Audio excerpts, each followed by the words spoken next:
Paramashivoham.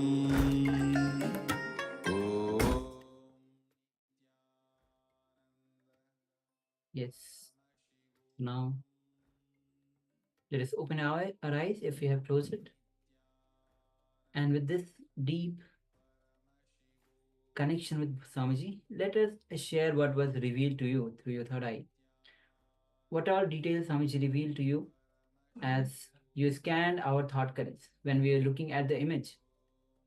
And so when you scanned our thought current, let us share, take a moment and share.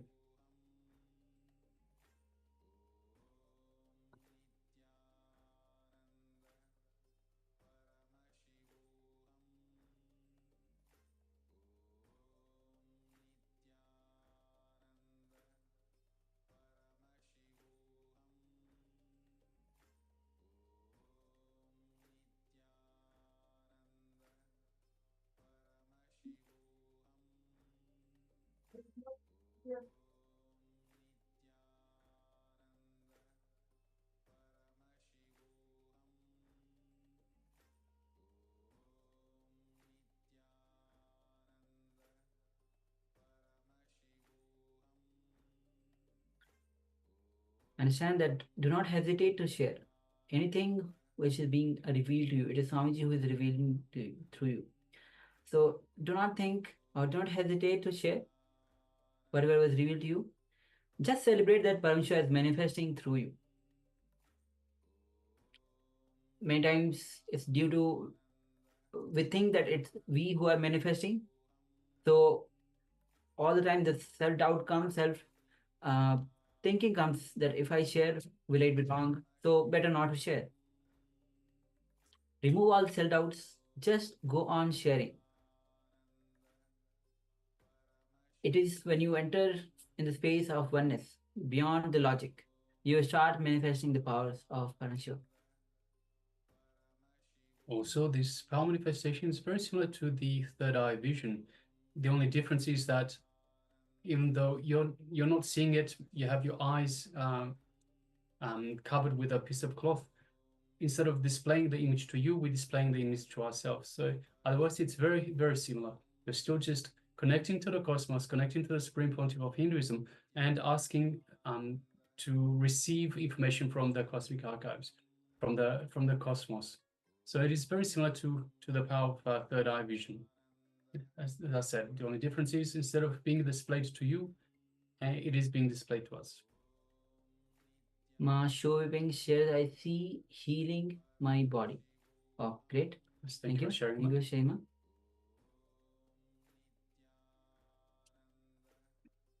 So requesting all participants, if you've taken part in this power manifestation, do let us know and let us know what was revealed to you.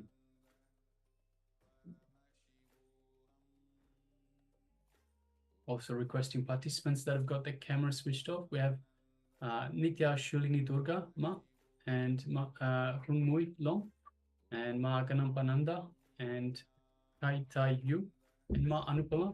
Requesting please switch on your cameras and be available in the camera frame itself. Thank you, Ma.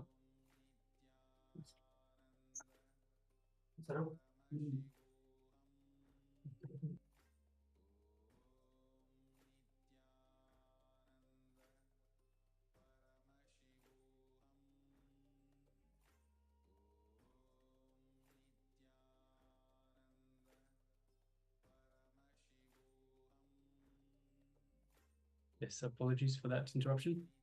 Yes.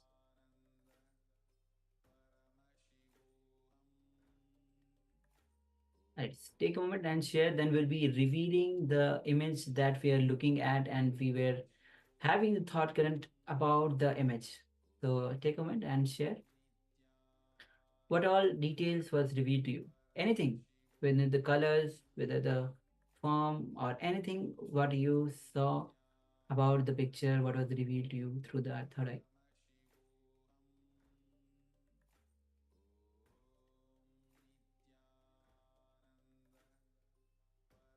All right, if you're still sharing, please continue sharing.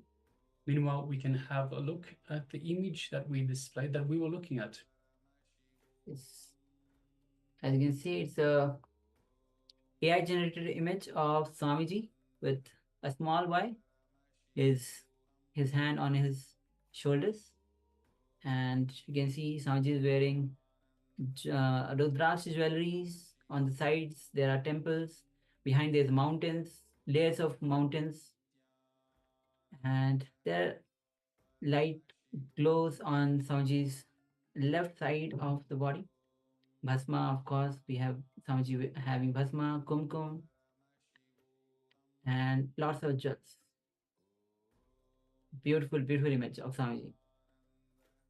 AI generated image of Swamiji. Yes, all right.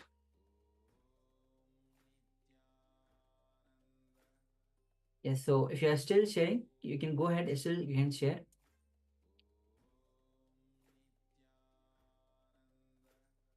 Yes.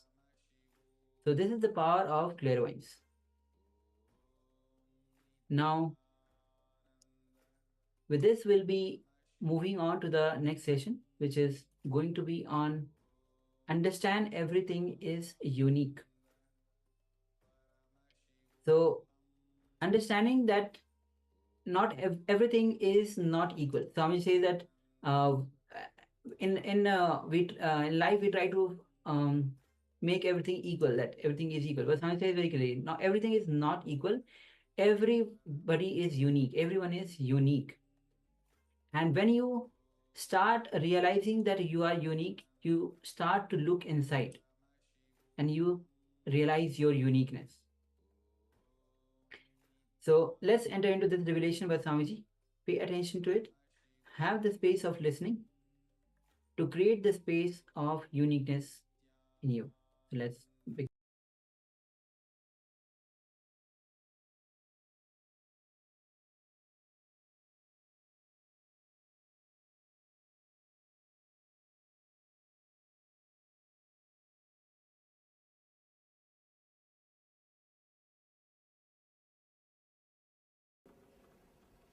And he says one more important thing, heat and cold. Heat and cold. Try this also. Beautiful experiment. I don't know whether you'll be able to believe or not. I have seen people living in Himalayas in snow with just 2 pieces of dress. Let me tell very clearly. I lived in Himalayas. I used to sleep on the snow with the same dress. I have lived. Very difficult to believe. But all you need to do is stop resisting, that's all. It is very difficult to believe, but you can do. Just don't create idea. The moment you feel the cool breeze, don't create an idea, cold, I may catch cold, I may have wheezing, I may have sinus, I may have asthma. Don't create big, big terms. And the West, the big problem is you learnt all nonsensical words. We know all the words, all negative words. More words you know about diseases, more the possibility of creating the disease in you. Because whenever you repeat something, you create that quality in you. Please be very clear. A simple experiment now you can do. You just sit with closed eyes and repeat 10 times. Shanti, Shanti, Shanti. You will have peace inside you. Only thing, your wife's name should not be Santi. You just repeat that word, Shanti, for 10 minutes and 10 times. You will start experiencing that quality in you. That quality will start happening in you. If you repeat the names of diseases, please be very clear, you will start creating the same diseases in you. There's a recent research, beautiful research. I went to the API convention, the American Association of Physicians of Indian Origin. There they gave me a big, their research works. beautiful book. I read few researches. One research says, the medical college, they did this research, medical colleges. If a particular disease, if the lessons are going on about that particular disease, for example, knee pain, more than 40% of the students get that pain. I don't know how you will understand this. More than 40%. Because continuously you are thinking about that symptom. And one more big problem. Whenever you hear any disease, any symptom, first thing you will do is you will compare with yourself. Do I have that? You will compare with yourself. You will see, do you have that symptom? Continuously, because they are meditating on that symptoms, 40% of the students express the same symptoms in their life.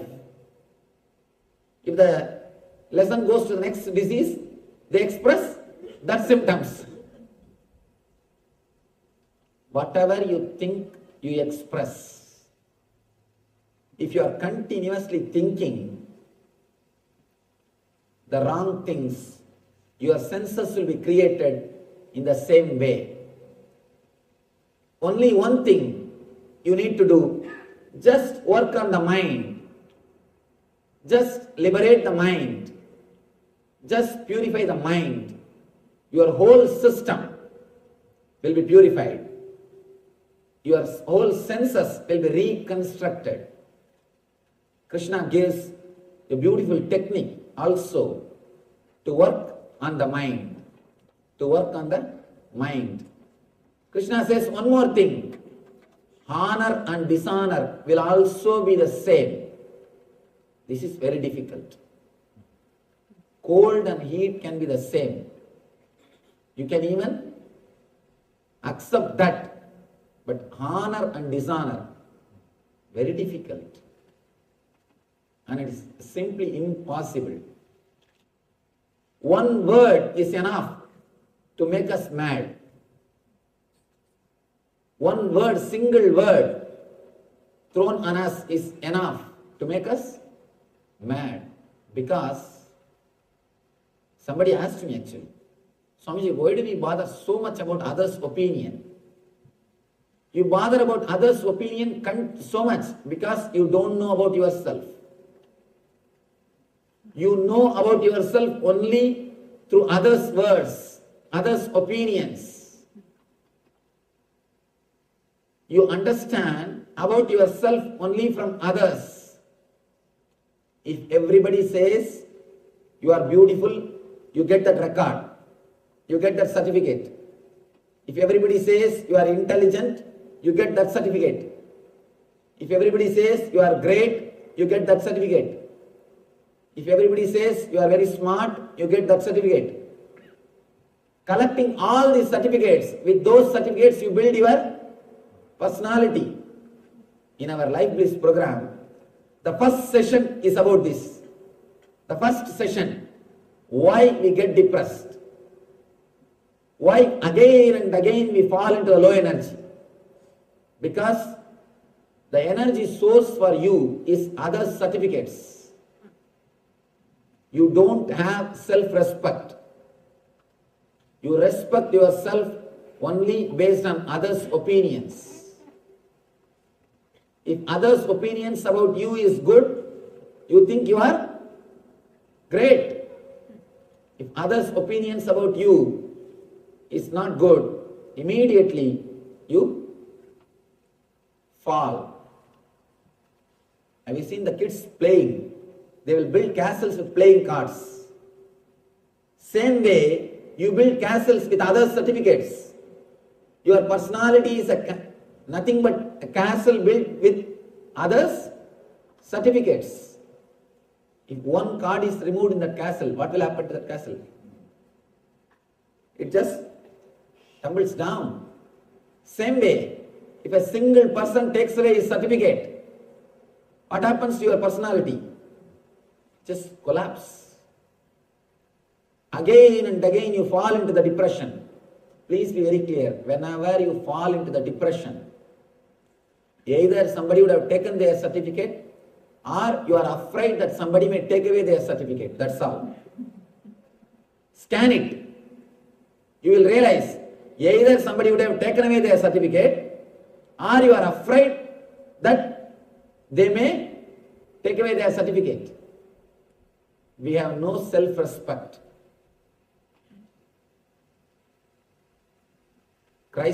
Jesus says, love thy neighbor as you love thyself. That is why so much of war. Because you don't love yourself.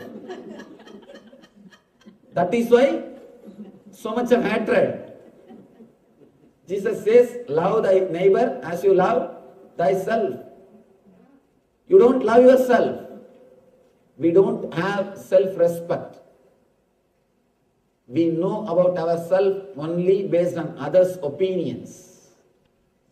We build our personality only by others' opinions. That is why we care so much for others' opinions. The first session of Life Bliss is this session. First thing I tell people is, if you want to live, learn how to live, how to stand on your own foot, how to be with yourself. As on now, our source of energy is others' opinions. If somebody comes and tells you, you are really great, you will try your best to say, no, I am not, but inside what happens? See very clearly, inside what happens? Inside the mind is telling, tell little more. But outside you feel very shy. But inside mind says, no, little more. Okay. Continuously, we are fueled by others' opinion and we work to get others' opinion. Meditate on this one statement. This is a sutra. This is a great sutra which can liberate you. Don't worry about others' opinions. Don't worry what others are thinking about you, because they are worrying about what you are thinking about them. They are worrying, thinking what you are thinking about them. Don't worry about others' opinions, because they are worrying about your opinions about them. Meditate on this one statement. It will completely liberate you from this problem of honor and dishonor. You will be liberated from the honor and dishonor. Look into your life. Whomsoever is standing in your consciousness, about whoever's opinion you are worrying, all of them are bothered about your opinions. Be very clear. If you are bothered about somebody's opinion, directly or indirectly, he is also bothered about your opinion. It is just give and take game. It is just give and take game. Don't bother about anybody's opinion, because they are bothering about your opinions.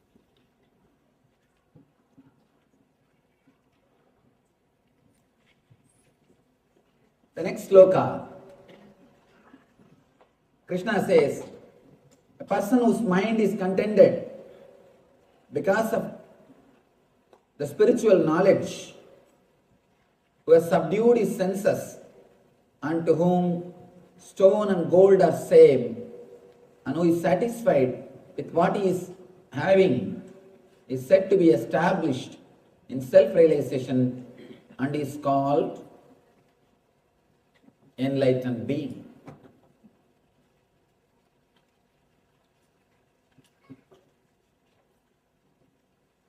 First we should understand why Krishna is speaking all these qualities of the Master. Why he is explaining all these qualities?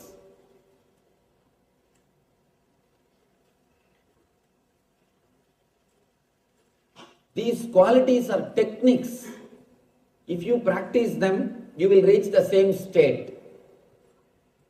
The other day I was telling, enlightened man's words are mantras and his life is tantra, technique, and his form is yantra, to be meditated upon. His actions, if it is replicated in your life, it will create the same quality of consciousness in your being.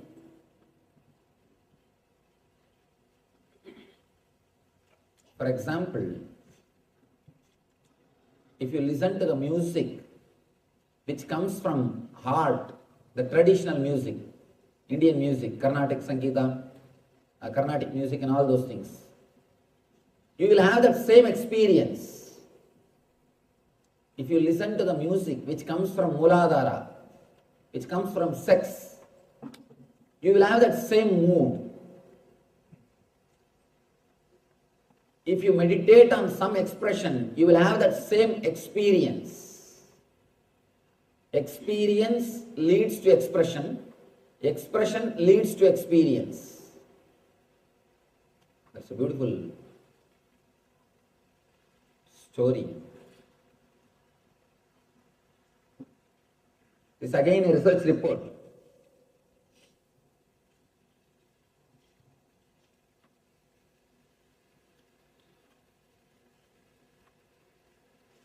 Now it has become very popular, art therapy. If you have heard about it, I don't know whether you heard about it or not. Art therapy. All these mad people are asked to paint. They are given canvas cloth and the paint. And you know how they will paint. Because there are a lot of mad people who are painting.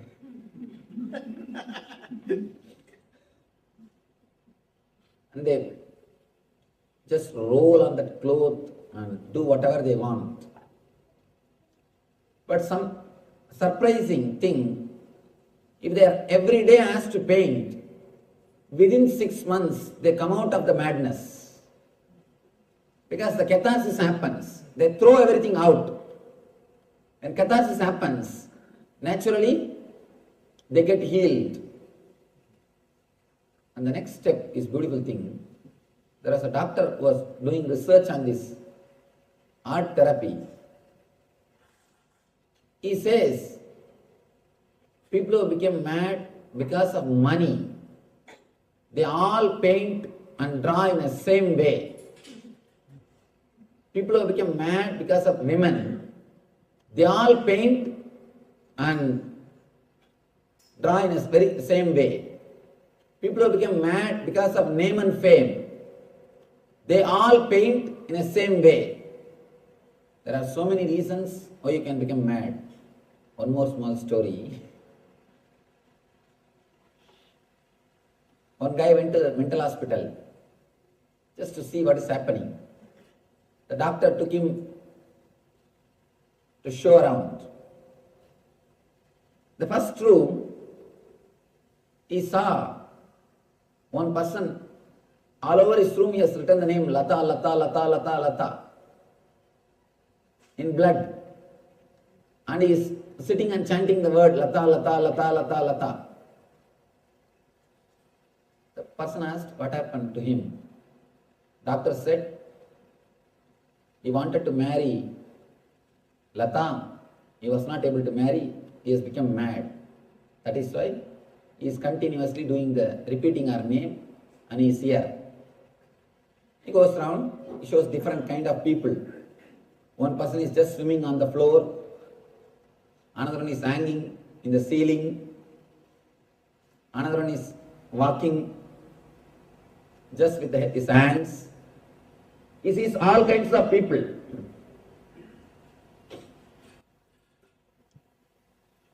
In the end, he comes back.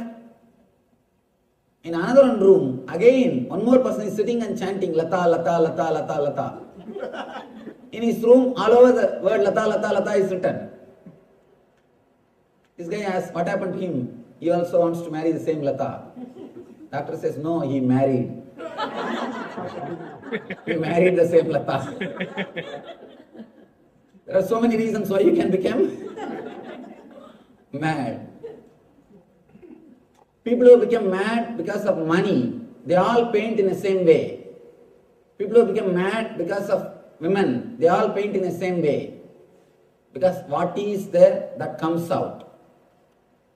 They catharsis, they throw away things, what is there inside their unconsciousness. Third thing, which we should understand, important thing, the doctor who was doing research on all these things, he became mad. Three things we need to understand. First, experience only comes out as expression. Second thing, the quality of experience and the quality of expression, both are very closely related, associated. Third thing, very important thing, if you concentrate on the expression, you will reach experience.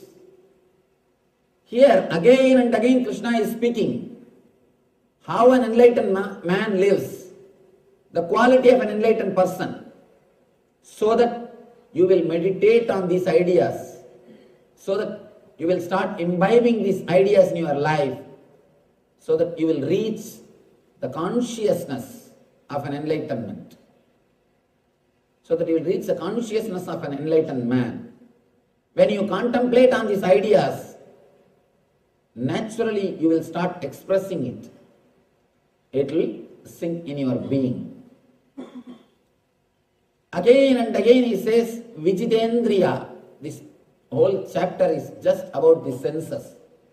If you can understand this one drawing and understand where the problem is, how to heal the problem, Krishna gives a beautiful technique. He gives a beautiful method how to go beyond and how to solve the problem.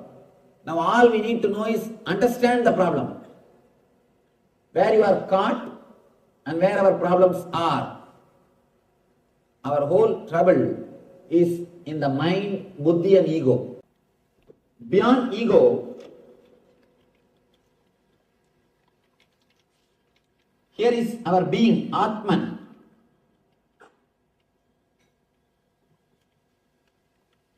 Just the presence of the Atman or the light of the Atman only radiates and makes your ego work.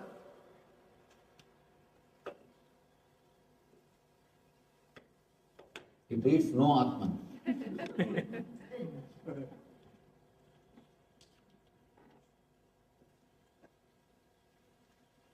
Just by the presence of the Atman, the ego works. The whole trouble is here, where you identify yourself, where you start thinking what is there for me, how I am related, how I am going to gain from this, or how I am going to lose. Here is where the whole trouble starts. If somehow this is erased, this is removed from this system, the Atman directly starts radiating its energy, its stages through your senses. That is why the enlightened people will have sharp senses. Their senses are not contaminated. Whether their vision or their hearing will be sharp and deep, because it is not corrupted by buddhi and ego. They have not lost their sensitivity. Please be very clear. Only a man whose being is clear, he will have pure senses. His senses will be sharp and alive. A man who continuously uses his senses, who uses his senses too much, he abuses it. He will not have the energy or tejas in his senses. Man who has used and abused his senses, first thing which will happen to him is he will lose the smell. The smell will be lost. If you have lost smell, please be very clear. Immediately you need emergency treatment. You need to get admitted in ICU of spirituality. You immediately need meditation. Meditation is basic need for you. Again,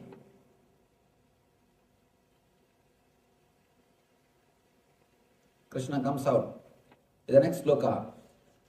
Suhrun mitra yudasinam adayastat veshtya bandhushu sadhushva vichapaveshu samabuddhir visishyate. Suhrun mitra udasina madhyas tatvesh yubapandushu sadhushva vichapaveshu samabuddhir visishyate. Person is considered still further advanced when he regards honest well-wishers, affectionate benefactors, the neutral mediators, the envious, the friends and enemies, the pious and the sinners, all with an equal mind. This happens really when you become enlightened. When you become enlightened, there is nothing to be achieved. There is nothing to be gained. Automatically, your being starts respecting everybody. Please be very clear. Here they use the word equal, but the exact translation should be unique. You will not treat everybody equal. You will respect everybody as unique beings. Treating equal is different.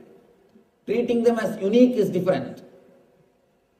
You understand everybody's uniqueness and respect. Treating everybody equal is different.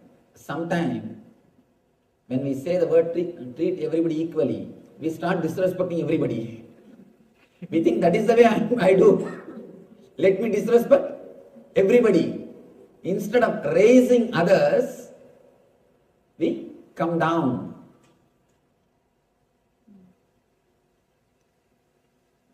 Somebody asked Ramakrishna. Ramakrishna is such a humble soul.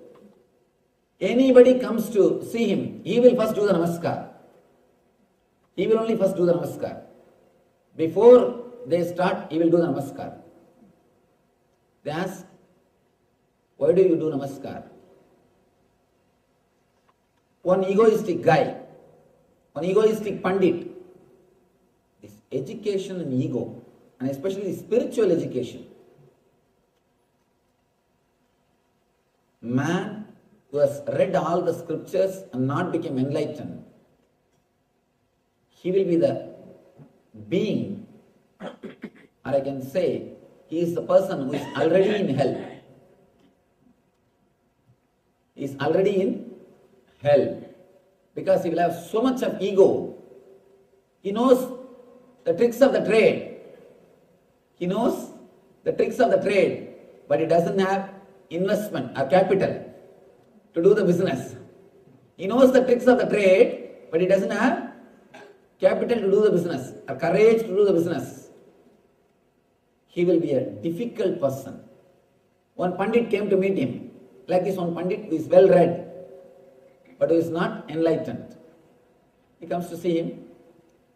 He bows down. Ramakrishna as usual. He pays his respect. The pandit says, after all he is younger than me, he can do namaskar. He can bow down to me. His ego. And Ramakrishna says, by doing namaskar, I try to bring him to my level. But accepting it in an egoistic way, he tries to bring me to his level. The Pandit is trying to bring Ramakrishna to his level. Ramakrishna is trying to bring him to his level. So be very clear. When we treat equally, we may bring people to our level. Let us not do that. Treat everybody uniquely. Understand, every being is unique. There is no equality. Here we need to understand, every being is unique. When you understand every being is unique, you will start respecting every being. You will understand Every being has its own unique place. We are all not same. We are all unique. God is an artist. That is why He carved each one of us. He painted each one of us. He is not engineer.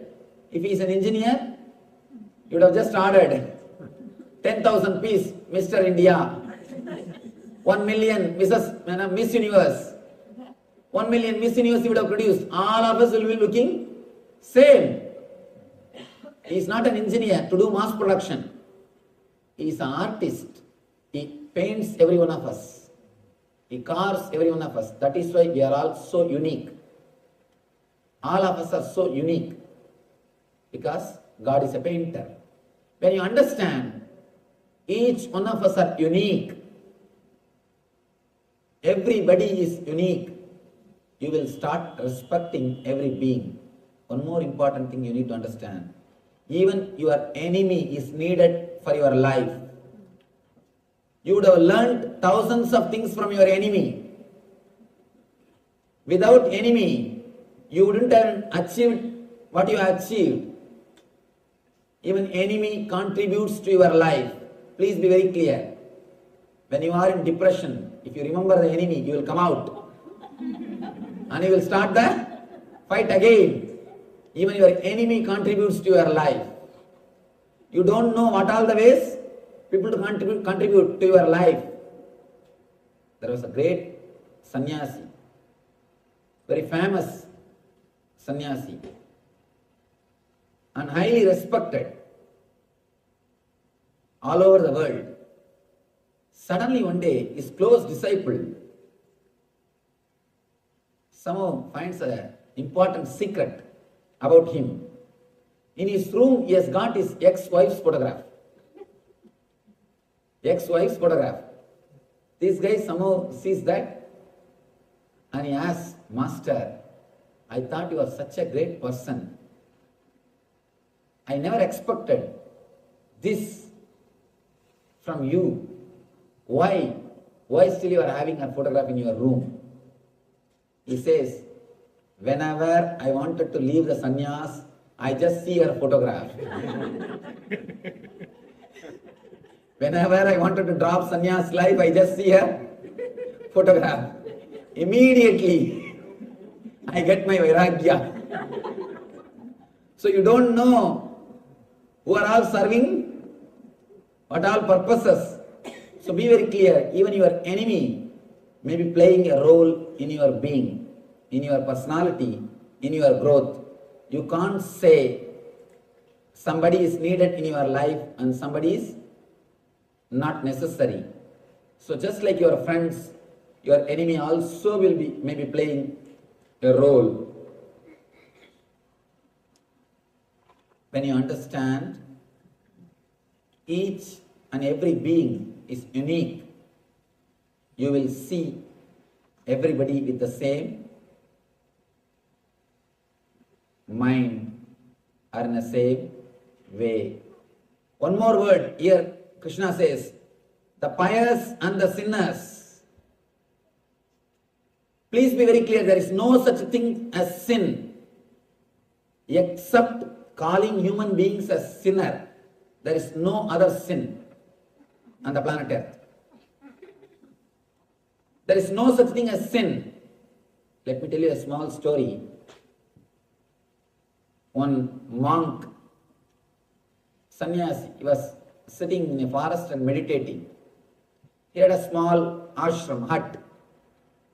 One night, one man came to the hut and begged, Swami, can you give me little food and can you allow me to stay here till tomorrow morning? He said, why not? Please come. He gave food and shelter. Next day morning, the man is about to leave. Swami asked, who are you? This guy said, I am a thief. Just yesterday night, I robbed the palace. I tried to escape from the police. I came here and you gave me food and shelter. I thank you. He went away. Immediately, this monk started weeping. Oh God, how big sin I committed. I gave food and shelter for a thief. He started weeping. Please, oh God, save me from this sin. In few minutes he heard booming voice from the heaven. That voice is also weeping, crying. Monk asks, oh God, why are you weeping? God says, you gave food and shelter for him. One day you are weeping. You committed a sin. I give food and shelter for him 365 days. Where will I go and wash? Where will I go and wash my sins? Be very clear. God accepts everybody as we are. The idea of sin and merit is created by the people who created the society. People who created the society. Immediately next question will rise. Then can we do whatever we want, Swamiji? Man who understands will never disturb others. Man who understands the spiritual science will never disturb others. Again and again I tell people, your sin or merit should not be based on fear or greed. If it is just based on heaven or hell, I don't think we have become matured people, matured beings.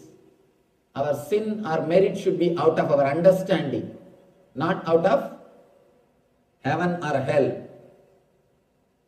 Be very clear.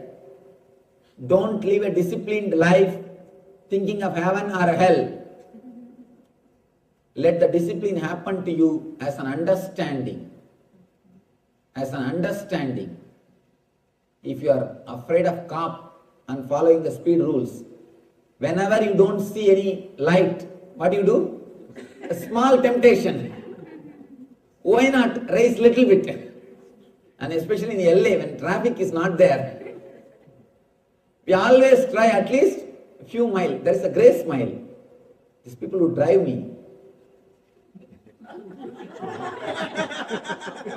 these guys, I always shout at them, hey, what is this? The board says 65, you are going in 80. No, there's 10 grace miles. A grace mile. Always you try, see actually, putting 1 foot away, that has got a taste. Trying to escape from the rule has got its own taste. Especially when something is forbidden, it becomes really tasty. The forbidden fruit is always tasty. I don't think Adam would have eaten that fruit unless the God is forbidden that fruit. He ate just because God has said don't eat. He was living in that garden for how many years we don't know. He has not taken a single fruit. He has not tasted a single fruit. He was living happily. It is actually God who tempted, not the snake. The story is wrong. The story says God said don't eat and snake tempted. But God tempted by making the rule don't eat. Whenever you listen a rule, automatically you try to go beyond, you try to escape. Let your morality be not based on fear and greed. That is why in Patanjali there is a beautiful word, yama. Yama means discipline. If you understand your life is going to end in death, if you understand that death is the result of your life, if your consciousness imbibes, starts thinking, meditating about death, automatically you will be disciplined. If you start meditating on death, you will completely restructure your whole thinking system on life. Your whole life will be restructured. If you start thinking about yama will happen in your life.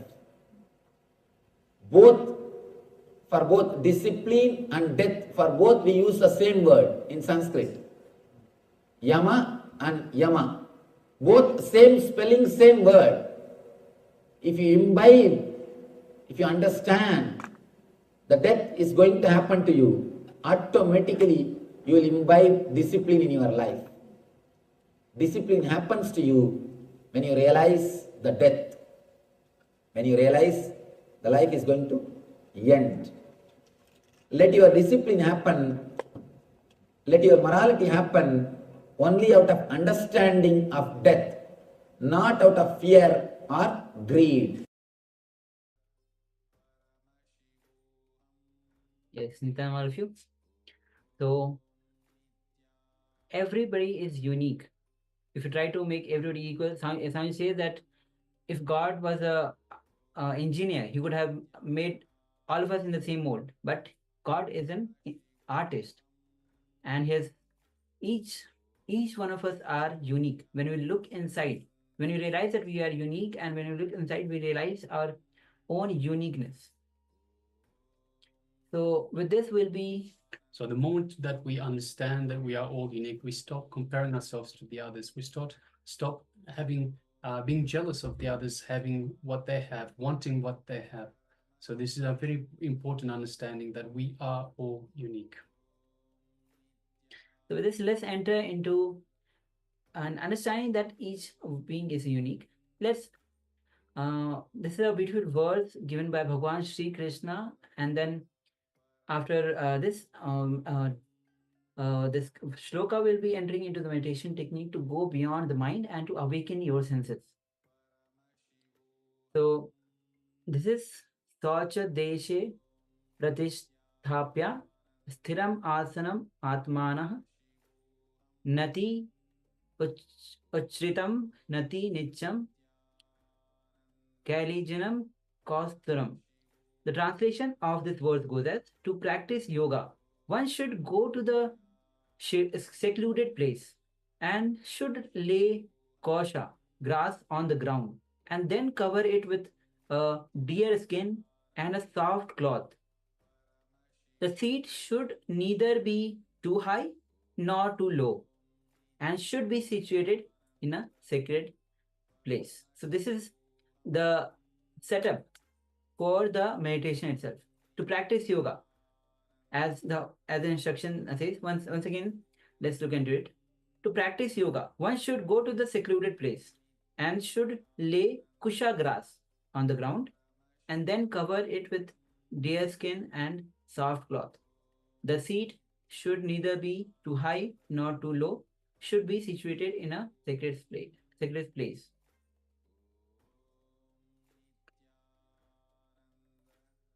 There's another shloka that says, Tatraikagram manaha krtva yata chitendriya kriyaha upavishyane yunjat yogam atma vishuddhaye, which translated is, one should hold one's body, neck and head erect in a straight line and stare steadily at the tip of the nose.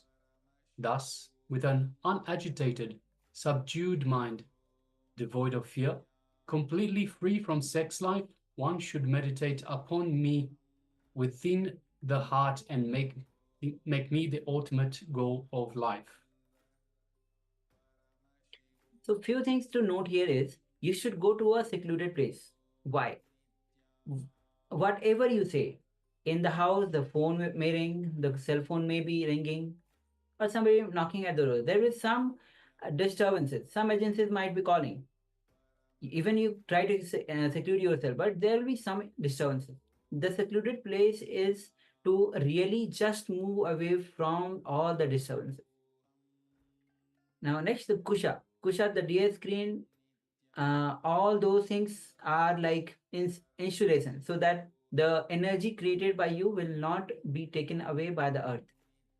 But now you don't have to bother about that, since you're usually sitting in a chair a little raised from the ground.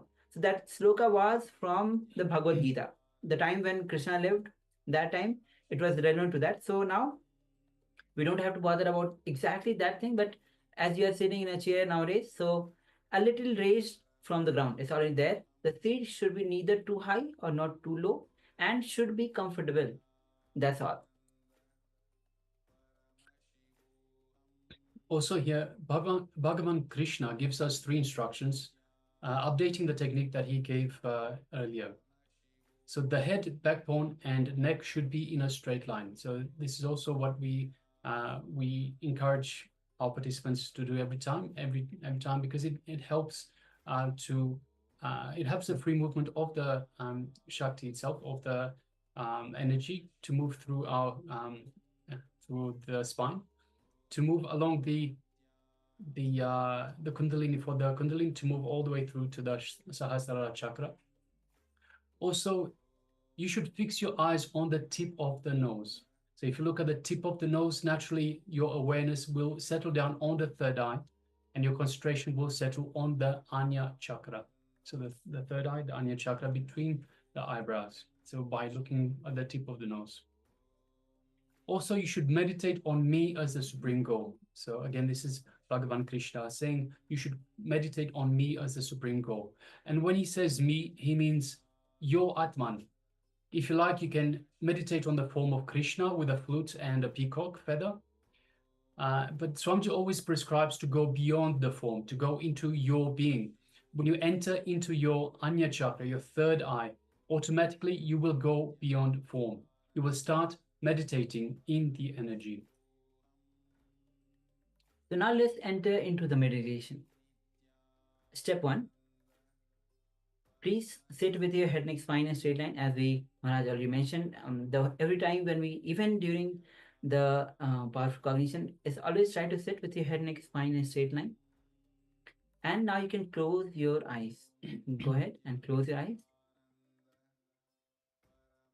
Inhale as slowly as possible, as deeply as possible. Exhale as slowly as possible, as deeply as possible. Again, inhale.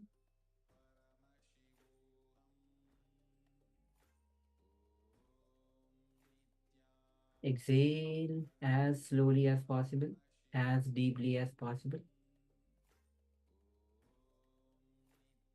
Now slowly bring your awareness to the Angya chakra, the third eye, the area between the 2 eyebrows, and put your awareness in the third eye. Remember and pray to that Shakti, that energy which comes as Bhagwan Krishna, which is guiding us, which is helping us in our life. That energy which gives us the Bhagavad Gita. Bhagavad Gita means the song of the God. Meditate on the pure light energy. If your mind wanders here and there, don't worry. When you remember, bring it back and relax in your Angya chakra, between the 2 eyebrows. Do not try to concentrate. Just bring your awareness. Just be in a very relaxed way. Be aware of the Angya chakra, the space between the 2 eyebrows. So we'll be taking few minutes for this meditation. You can sit with your head and spine straight line, and let's begin.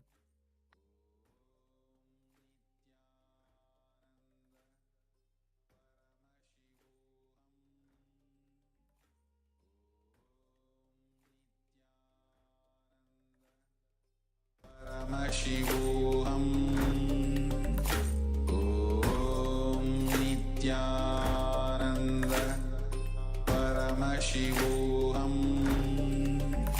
Om Nityananda Paramashivoham Om Nityananda Paramashivoham